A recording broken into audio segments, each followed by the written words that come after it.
గాంధీ భవన్లో టీపీసీసీ అధ్యక్షులు మహేష్ కుమార్ గౌడ్తో మున్నూరు కాపు సంఘం నాయకులు సమావేశమయ్యారు. వేములవాడ ఎమ్మెల్యే ప్రభుత్వ విప్ ఆది శ్రీనివాస్ కి మంత్రి పదవి ఇవ్వాలని మున్నూరు కాపు సంఘం నాయకులు కోరారు.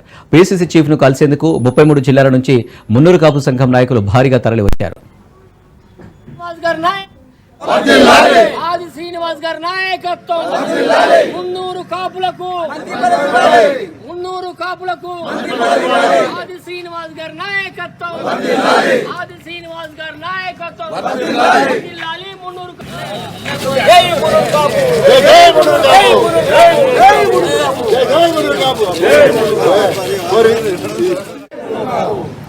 అది తిన్నాక మినిస్టర్ రావాలి, అది తిన్నాక మినిస్టర్ రావాలి. బీఆర్ఎస్ నేత కేటీఆర్ పై ఎమ్మెల్సీ బల్మూరి వెంకట్ మండిపడ్డారు. సీఎం రేవంత్ రెడ్డికి కేటీఆర్ బహిరంగ క్షమాపణ చెప్పాలని ఎమ్మెల్సీ బల్మూరి వెంకట్ డిమాండ్ చేశారు. కేటీఆర్ ఇలాగే మాట్లాడితే బయట తిరగనివ్వమని హెచ్చరించారు. ఆయన ప్రజలకు మీ గురించి తెలిసే బీఆర్ఎస్ ను తిరస్కరించారని విమర్శించారు. దోచుకున్న సొమ్మును కక్కిస్తామని మేనిఫెస్టోలో హామీ ఇచ్చామన్నారు బల్మూరి. కోవిడ్ సమయంలో కేటీఆర్ చేసిన స్కామ్ బయట పెడతామన్నారు. ఇష్టం ఉన్నట్టు నేను కూడా విమర్శించవచ్చు, కానీ అట్లా చెప్పలేము. ఎందుకంటే మేము ఆ కుర్చీలలో ఒక హోదాలు ఉన్నప్పుడు బాధ్యతతోటి ప్రవర్తించాలి, బాధ్యతతోటి మాట్లాడాలని చెప్పి ఆ హోదా కుర్చీని దృష్టిలో పెట్టుకొని మేము మాట్లాడము. మా కాంగ్రెస్ పార్టీ కంటే కూడా ఒక ఆటానా మీరు ఎక్కువనే ఇచ్చిర్రు పథకాలు, అయినా కూడా మీ కుటుంబం పైన మీ పైన ప్రజలకి నమ్మకం లేక మీరు దొంగలు, తెలంగాణ రాష్ట్రాన్ని రాబందులు లెక్క దోచుక తిన్నారని చెప్పి ప్రజలు నమ్మినరు కాబట్టే మాకు అధికారాన్ని కట్టబెట్టారు. మా మేనిఫెస్టోలో తెలంగాణ సంపదని దోచుకున్నదంతా కూడా తీసుకొని వస్తాము, ఎక్కడ దాచిపెట్టినా దాన్ని పట్టుకొని వస్తామని చెప్పి మా మేనిఫెస్టోలో అది కూడా మేము తెలంగాణ ప్రజానీకానికి ఇచ్చిన ఒక హామీ. అడ్డగోలుగా ఇష్టం ఉన్నట్టు ఒక ఎమ్మెల్యే అని చెప్పి కూడా మర్చిపోయి మా ముఖ్యమంత్రి గారిని విమర్శిస్తే, ఆ కుర్చీని విమర్శిస్తే రేపు పొద్దున నువ్వు కూడా బయట. మహేష్ కుమార్ గౌడ్ పీసీసీ ప్రెసిడెంట్ బాధ్యతలు తీసుకున్నాక పదవులలో సమన్యాయం జరుగుతుందన్నారు బీసీ సంక్షేమ సంఘం జాతీయ అధ్యక్షుడు జాజుల శ్రీనివాస్ గౌడ్. కులగరడ చేయడంతో పాటు జనాభా దామాషా ప్రకారం పదవులు ఇస్తున్నారని అన్నారు. బీసీ సంఘాల ఆధ్వర్యంలో పీసీసీ చీఫ్ మహేష్ గౌడ్ ను కలిసి అభినందించడం జరిగిందన్నారు. కాంగ్రెస్ పార్టీలో బీసీలకు పెద్దపీట వేసినట్టు ఆయన వెల్లడించారు. కార్యవర్గంలో 70% పదవులు ఎస్సీ, ఎస్టీ, బీసీలకు ఇవ్వడం జరిగిందన్నారు. కాంగ్రెస్ చరిత్రలో బీసీలకు ఇంతలా అవకాశం ఎప్పుడు రాలేదన్నారు జాజుల శ్రీనివాస్ గౌడ్.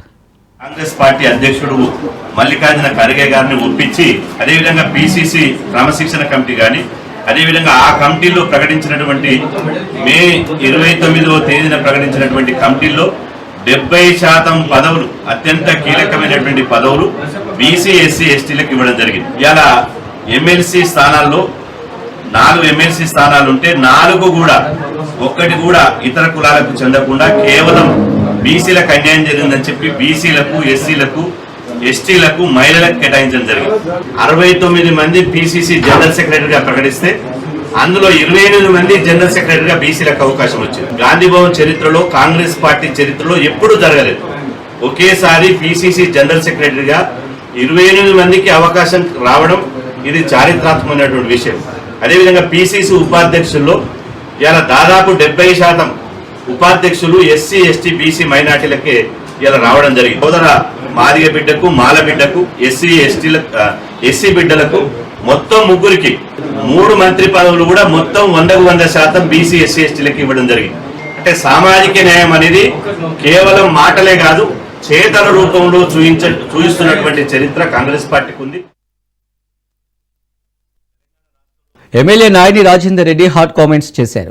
బీఆర్ఎస్ ప్రభుత్వ హయాంలో చేసిన తప్పులకు ఆ పార్టీ నేతలు జైలుకు వెళ్లక తప్పదన్నారు ఆయన. కాళేశ్వరంలో 1-2 పిల్లలు కుంగడమే కాదని పూర్తి ప్రాజెక్టు పనికి రాకుండా పోయిందన్నారు. తనకు ఏఐసీసీ ఇచ్చిన టీపీసీసీ ఉపాధ్యక్ష పదవి ఇతరులకు ఇవ్వాలని పీసీసీ చీఫ్ మహేష్ గౌడ్కి చెప్పానని, తమ పార్టీలోని అత్యంత ఉన్నత పదవులకు అర్హుడినని, అధిష్టానం తగిన గుర్తింపిస్తుందని ఆశాభావం వ్యక్తం చేస్తున్న ఎమ్మెల్యే నాయని రాజేందర్ రెడ్డితో మా ప్రతినిధి రాజు ఫేస్ టు ఫేస్. తాజా రాజకీయ పరిణామాల మీద మనతో మాట్లాడడానికి ఎమ్మెల్యే నాయన్ రాజేందర్ రెడ్డి గారు ఉన్నారు.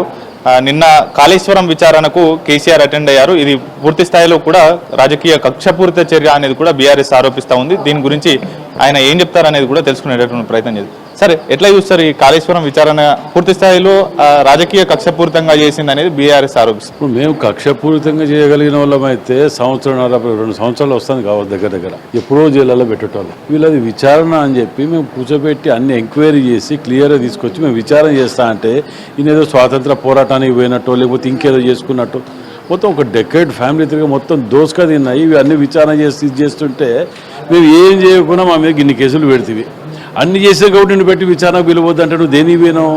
ఇవాళ మీరు ఏ బట్టి తెలంగాణ ఉద్యమంలో అమరులైనటువంటి కుటుంబాలు ఆత్మ ఘోషిస్తున్నది. అలా మీరు ఏ బట్టి తెలంగాణ ఉద్యమం పేరు చెప్పి దోసుక తిని ₹1,00,00,000 దోసుక తిని నీకు నోటికి వచ్చినట్టు మాట్లాడుతున్నావు. గతంలో ముఖ్యమంత్రి గారు మాట్లాడినని సంస్కారహీనుడని అదని పెద్ద పెద్ద మాటలు రాజకీయ నాయకులు ఇట్లా మాట్లాడాలి అట్లా మాట్లాడని చెప్పినావు కదా. నువ్వు చదువుకున్న చదువు నీ సంస్కారం ఎక్కడ పోయింది? నువ్వు అమెరికాలో చదువుకున్నావు, ఆడ చదువుకున్నావు, యూనివర్సిటీ అన్నారు కదా, సాఫ్ట్వేర్ హార్డ్వేర్ అన్నావు కదా, మరి ఏమొచ్చింది నీకు రోగం? నువ్వేమి మాట్లాడినావు నిన్న? అంటే ఇవన్నీ మీకు డబ్బుతోటి మేము ఏదైనా చేయగలుగుతామని అహంకారం బలుపుతోటి మాటలన్నీ ఇవన్నీ బయటకు వస్తున్నాయి.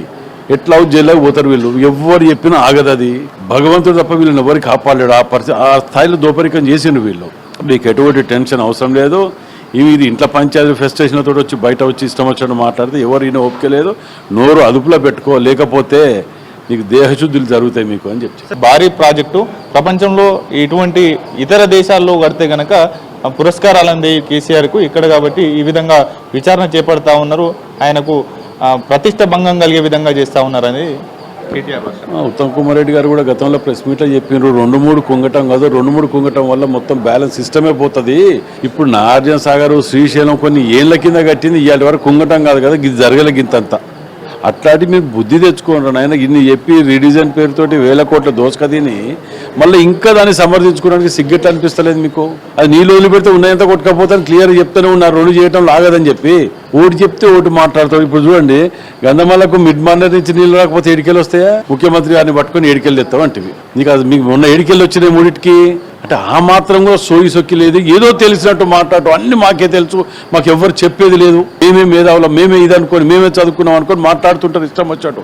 మాట్లాడేటప్పుడు తెలుసుకొని మాట్లాడు, సబ్జెక్ట్ మీద రా.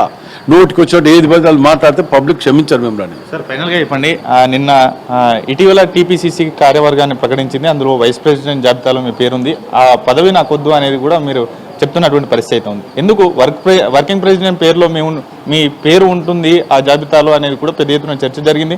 పూర్తి స్థాయిలో మీరు ఎలిజిబుల్గా ఉన్నారు.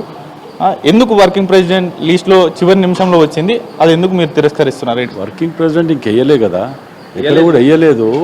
వైస్ ప్రెసిడెంట్ అంటే నేను జిల్లాలో తిరగవలసిన బాధ్యత ఉంటుంది. నేను ఒక ఎమ్మెల్యేగా ఉన్నా, నేను ఒక ఖమ్మంకి ఇన్ఛార్జ్గా కూడా పెట్టిన మొదటి వారు తిరుగుతున్నా. నేను కాన్స్టిట్యున్సీ నియోజకవర్గాలు ప్రజలు నమ్ముకున్న నోట్లు వేసి నన్ను గెలిపించిన అక్కడికి సమయమే నేను కేటాయించలేకపోతున్నా. కాబట్టి దీనిని ఇంకెవరికైనా ఇచ్చేది ఉంటే నాకు ఇది బాగుంటుందని చెప్పడం తప్ప నేను అది మా పీసీసీ ప్రెసిడెంట్ రిక్వెస్ట్ చేసుకుంటా అని చెప్పిన.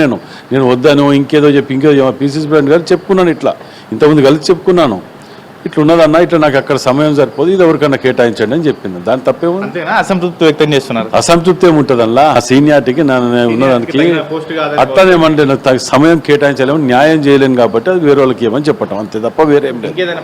వారు నాకు ప్లాన్ ఏమి ఆశ లేని రాజకీయ నాయకుడు ఉన్నాడా? ప్రతి ఒక్కరు ఆశ ఉంటుంది రాజకీయంలో. చూద్దాం, తర్వాత సమయం ఉన్నది కదా, ఇస్తే తీసుకుందాం, లేకపోతే లేదు. దానికి ఎమ్మెల్యేగా హ్యాపీగా ఉన్నా. పార్టీకి చేసినటువంటి సేవలకు ఏ గుర్తింపు ఇస్తే బాగుంటుందని మీరు భావిస్తారు? నాకు అధిష్టానానికి తెలుసు నాకు ఏది ఇస్తే బాగుంటుందని, అది తప్పకుండా ఇస్తారు.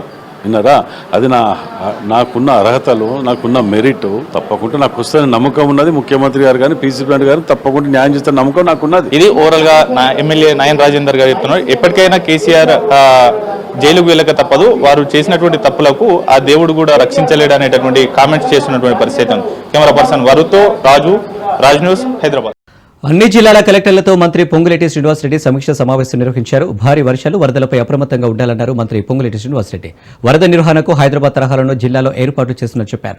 ప్రకృతి విపత్తుల విభాగం బలోపేతానికి ఉన్నత స్థాయి కమిటీ వారం రోజుల్లో నివేదిక ఇవ్వాలని మంత్రి పొంగులేటి ఆదేశించారు. నష్టం జరిగాక కాదు, నష్టం జరగక ముందే స్పందించాలని హెచ్చరించారు.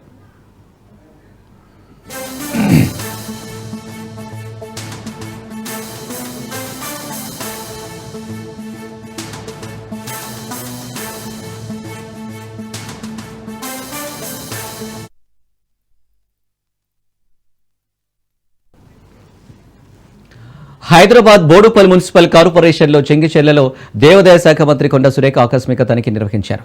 33/8, 33/9, 33/10 3 సర్వే నెంబర్లలో ఎండోమెంట్కు సంబంధించి మొత్తం 30 ఎకరాల 23 గుంటల భూమి ఉందన్నారు ఆమె. కొంతమంది ప్రైవేటు వ్యక్తులు ఎండోమెంట్ భూమిని కబ్జా చేశారని ఫిర్యాదు చేశారు. దీంతో ఏడీ సర్వే చేయించమని, సర్వే రిపోర్టు రావాల్సి ఉందన్నారు మంత్రి. ఈ స్థలంలో ఎవరైనా ప్రైవేటు వ్యక్తులు కన్స్ట్రక్షన్ చేపడితే పీడీ యాక్ట్ చేపడతామన్నారు మంత్రి. ఎప్పుడు ఉండాలి మధ్యలో ఎందుకు వచ్చింది 2002లో ఉన్న మా టెనెంట్స్ వ్యవసాయం చేస్తుండేవారు.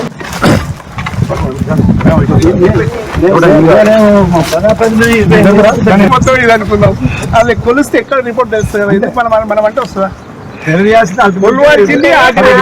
అధికారుల మీద ప్రజాప్రతినిధుల ఇదే విధంగా చేసినారు అలా మ్యాప్, ఇదే విధంగా చేసాం. అంటే ఇక్కడ 42 ఎకరాలు చేస్తే విజయపూర్ కాలనీ వాళ్ళు లెవెట్ చేస్తున్నారు. వారు చేయలేదు, ఇంకా రిపోర్ట్ చేయలేదు. సీఎం రేవంత్ పై మాజీ మంత్రి కేటీఆర్, ఎమ్మెల్యే కౌశిక్ రెడ్డి అనుచిత వ్యాఖ్యలు చేశారంటూ హైదరాబాద్ సైబర్ క్రైమ్ పోలీసులకు ఎమ్మెల్సీ బల్మూరు వెంకట్ ఫిర్యాదు చేశారు. సీఎం రేవంత్ రెడ్డి ప్రతిష్టకు భంగం కలిగేలా అనుచిత వ్యాఖ్యలు చేశారని, వారిపై చర్యలు తీసుకోవాలని బషీర్బాగ్ సైబర్ క్రైమ్ పోలీసులకు ఫిర్యాదు చేశారు.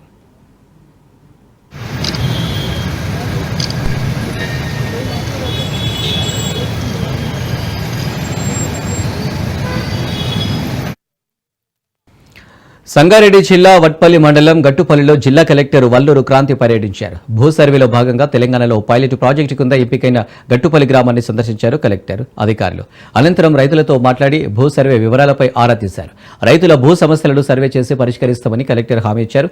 అంతేకాదు భూ సర్వేను త్వరగా పూర్తి చేయాలని అధికారులకు సూచించారు. గట్టుపల్లి గ్రామ శివార్లో ఉన్న 500 ఎకరాలను సర్వే ద్వారా అధికారులు గుర్తించారని, ప్రతి రైతు భూమిని ఆన్లైన్ రికార్డులో నమోదు చేస్తామని కలెక్టర్ అన్నారు. అనంతరం ఇందిరమ్మ ఇంటి నిర్మాణాన్ని లబ్ధిదారులతో కలిసి భూమి పూజ చేసి బడిబాటలో భాగంగా గ్రామంలో గత 5 సంవత్సరాలుగా మూతపడిన ప్రభుత్వ పాఠశాల భవనాన్ని రీఓపెన్ చేసేందుకు అధికారులను ఆదేశించారు. గ్రామంలోని విద్యార్థులకు కలెక్టర్ స్కూల్ యూనిఫామ్, పుస్తకాలను పంపిణీ చేశారు.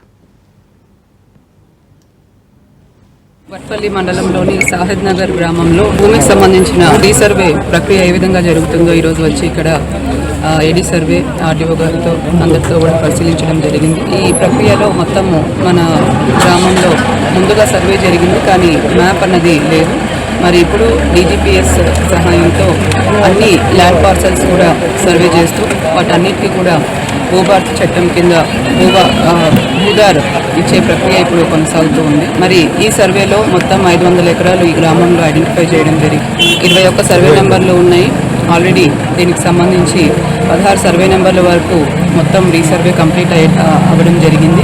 మిగతా సర్వే నెంబర్లు కూడా ఇంకొక 6 వారం రోజుల లోపల పూర్తిగా కంప్లీట్ చేసుకుని మ్యాప్స్ తయారు చేయడం మరియు ఫర్దర్గా భూదార్ అన్నది ప్రతి ల్యాండ్ పార్సల్కి కూడా ఇవ్వడం అనేది జరుగుతుంది. మనం అంతా ఎంజాయ్మెంట్ సర్వే గ్రామంలో ఉన్న ప్రతి ఏదైతే మనకున్న 523 ఎకరాల ల్యాండ్ ఉందో దానికి సంబంధించిన ఎంజాయ్మెంట్ సర్వే డీజీపీఎస్ సహాయంతో ఎవరెవరు వ్యవసాయం సాగులో ఉన్నారు, పొజిషన్లో ఉన్నారు అన్నది మనం ల్యాండ్ పార్సల్స్ గుర్తించడం జరిగింది. సో దాంట్లో టైటిల్ అన్నీ కూడా మనం రిజిస్టర్లో రాసుకోవడం జరిగింది. అటువంటి వ్యత్యాసం ఎక్కడ వచ్చినా కూడా భూభారతి కింద వారికి పరిష్కారం అన్నది చూపించడం జరిగింది. హైదరాబాద్ సినీ నటి కల్పికపై కేసు నమోదైంది. కల్పికపై గచ్చిబౌలి పోలీసులు కేసు నమోదు చేశారు. బిఎన్ఎస్ యాక్ట్ సెక్షన్ 324/4, 352, 351/2 కింద ఎఫ్ఐఆర్ ఫైల్ చేశారు. గత నెల 29న ప్రిన్సెపబ్లో కల్పిక దురుసుగా ప్రవర్తించింది. పోలీసులు సమక్షంలోనే హంగామా చేసింది. పబ్ నిర్వాహకులపైనే ఎదురు తిరిగి నానారచ్చ చేసింది. దీంతో కల్పిక వ్యవహారంపై దృష్టి సారించిన పోలీసులు కోర్టు అనుమతితో ఆమెపై కేసు నమోదు చేశారు.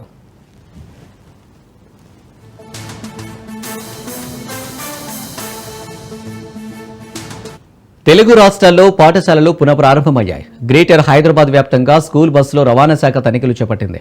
హైదరాబాద్, మేడ్చల్, మల్కాజ్గిరి, రంగారెడ్డి జిల్లాల్లో రవాణా శాఖ అధికారులు ముమ్మర తనిఖీలు చేపట్టారు. ఖైరతాబాద్, సికింద్రాబాద్ ప్రాంతాల్లో అధికారుల తనిఖీ కొనసాగుతుంది. 60 ఏళ్లు పైబడిన డ్రైవర్స్పై అధికారులు ఆగ్రహం వ్యక్తం చేశారు. ఆర్సీ, పర్మిట్, డ్రైవింగ్ లైసెన్స్, బస్సుల ఫిట్నెస్, ఇన్సూరెన్స్ పత్రాలను అధికారులు చెక్ చేస్తున్నారు.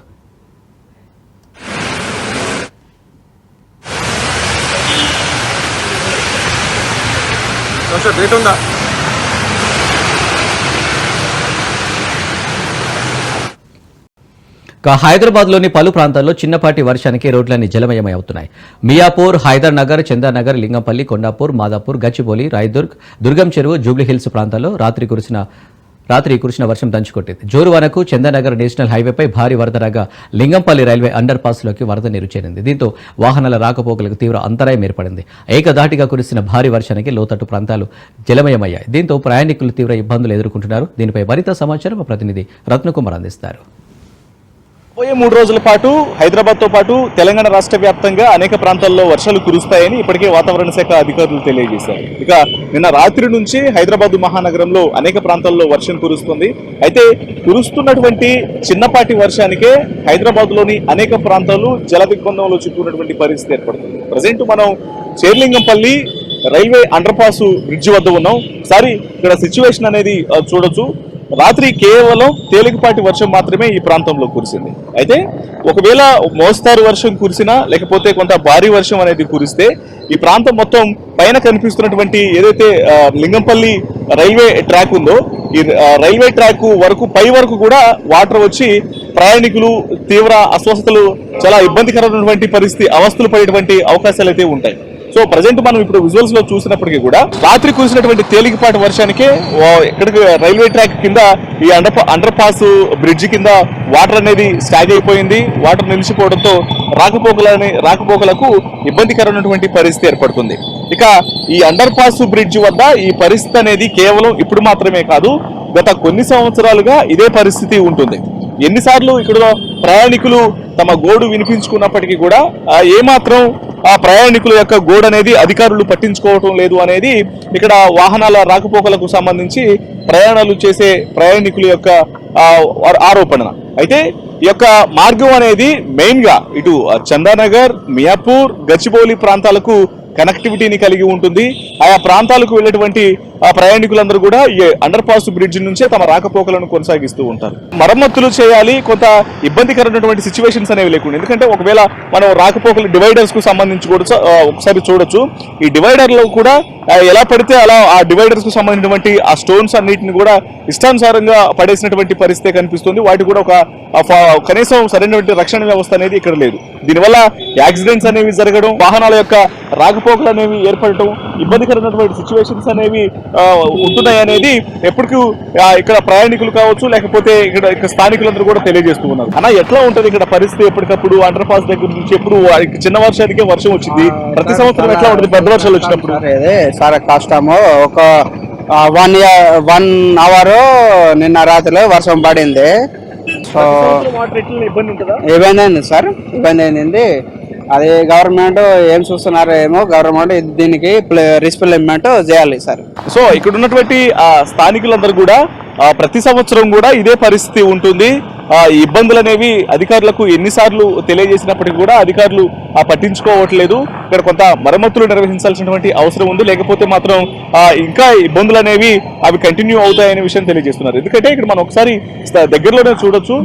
ఇది లింగంపల్లి రైల్వే స్టేషన్ అతి సమీపంలోనే రైల్వే స్టేషన్ కు ఆనుకునే ఈ యొక్క అండర్ పాస్ బ్రిడ్జ్ ఉంటుంది.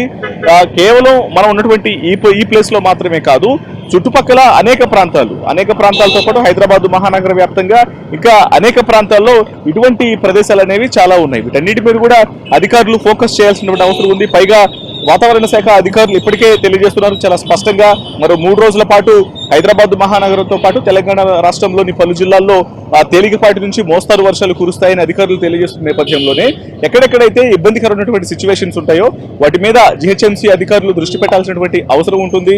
ఆ ప్రాబ్లమ్స్ ను క్లియర్ చేసి వాటర్ ఫ్లో అనేది సజావుగా సాగే విధంగా చర్యలు తీసుకోవాలనేది ఇక్కడ ఉన్నటువంటి స్థానికులు డిమాండ్ చేస్తున్నారు. ఇక మరోవైపు పక్కనే నాలా ఉంటుంది, మరోవైపున వర్షానికి అలాగే ఆ నాలా కూడా ఒకసారిగా ఓవర్ఫ్లో అవడం చేత ఇబ్బంది అనేది మరింత ఎక్కువగా ఉంటుంది అనేది ఇక్కడ ఉన్నటువంటి స్థానికులందరూ తెలియజేసినటువంటి పరిస్థితి ఉంది. కెమెరా పర్సన్ విశ్వాతో రత్నకుమార్, లింగంపల్లి నుంచి.